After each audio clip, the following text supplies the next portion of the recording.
Hey, how's it going? Thank you for joining me yesterday on the live stream. I entitled it Black Sheep, the Black Sheep Lounge, and I got back to my knitting. One thing I forgot to touch on yesterday was the whole aspect of the black sheep.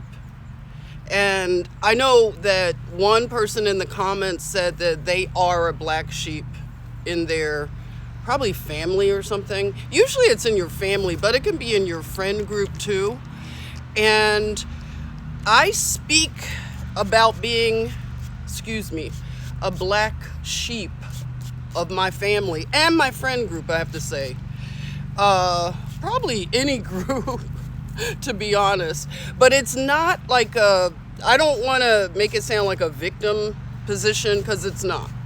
And that's what I want to stress in this take, is that the black sheep concept is not a concept of victimhood, because I'm not into victimhood narratives. It is proof of resilience, because the black sheep is the one in every group that tells the truth, the uncomfortable, inconvenient truth. And that's not popular, of course. It's only popular to go along, to get along, and all of that stuff. But when you don't go along, you're not going to get along with the group. And you have to be okay with that. I have always been okay with not getting along with the group. I don't need to, because for so long I was an only child. I think only children are okay with their own company. Never get bored. I never get bored. And you like yourself. You like the decisions. If you've made decisions that you regret, you cop to it. You admit you're wrong. You admit to being fooled, duped, deceived, as many of us are in this world system. It's okay to admit to it, because when you are continually improving, you're, as they say, decolonizing your mindset. You're realizing that the educational system has led you astray. Shout out to Lauryn Hill, the miseducation that we've gone through. And just the underdog, the whole aspect of the underdog. Because I believe that, I have been the underdog. And I support other underdogs. I will bully a bully. I'm not a fighter, in that sense, because I think that, for so long, when you stand up for people that are being bullied, you become like a champion of the bullied. That's been my thing, like with my mother. She's always been bullied by, the mean girls in the family and marginalized. And when it's your mother and you feel really protective of her, it begins to, that becomes your lure. But I was thinking about, even when I was at Spelman, I had become a sweetheart to one of the fraternities. And they gave me a name. They give you a name like they do, when you pledge.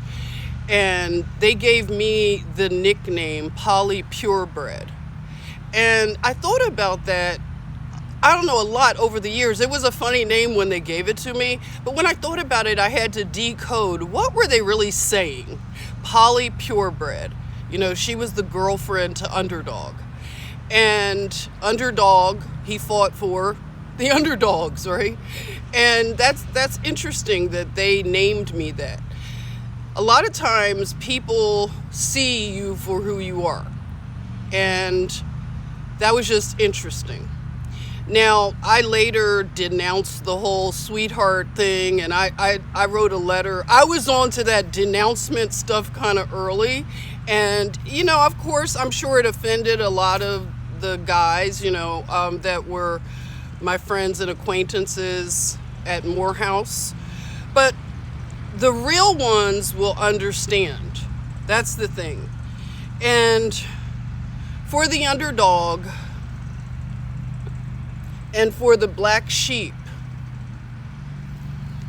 it's hard to, like I said, go along. And like in my family, I have this bully pit mean girl group. And it's just something in our family. We have to fight against the mean, like cruelty that's, I don't know if it's in our DNA to be this way. But I've often tried to understand it. And, there are certain people in my family that they don't even know that I know some of the things they've done against me, some of the ways they've gone against me. Like when I got a divorce and I was fighting custody with my ex-husband, one of them did something. I was told by one of my California relatives that one of my relatives had done something against me. And that's the thing, people will conspire, and you're not paranoid about it. They'll conspire against you. But what it does for the underdog and the black sheep, it ends up backfiring for them. It backfires grandly. It really does. You don't have to worry about, sorry about the noise. You don't have to worry about it, really. You just stand and you continue to level yourself up and become resilient. That is the best thing you can do in this life, is to become resilient. I've had to become resilient. It's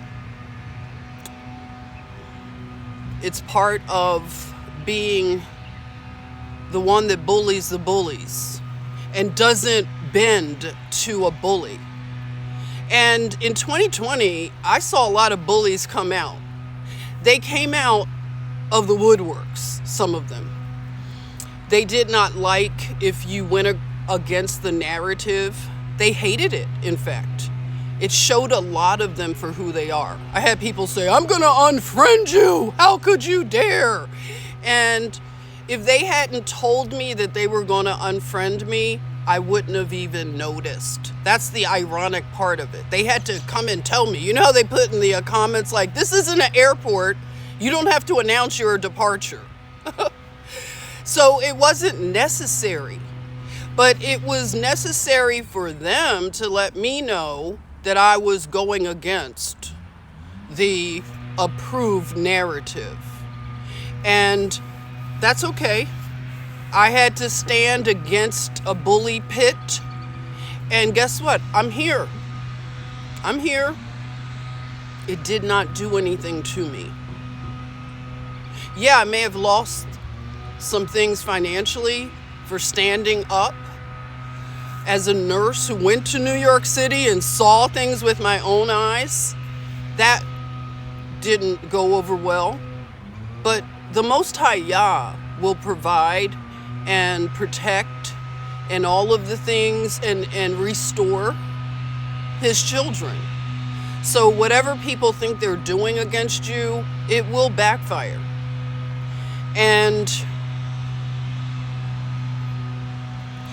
resilience and endurance is the best thing you can do for yourself if you've been the underdog, the black sheep, is to develop that resilience. I want to talk more about that, resilience and endurance.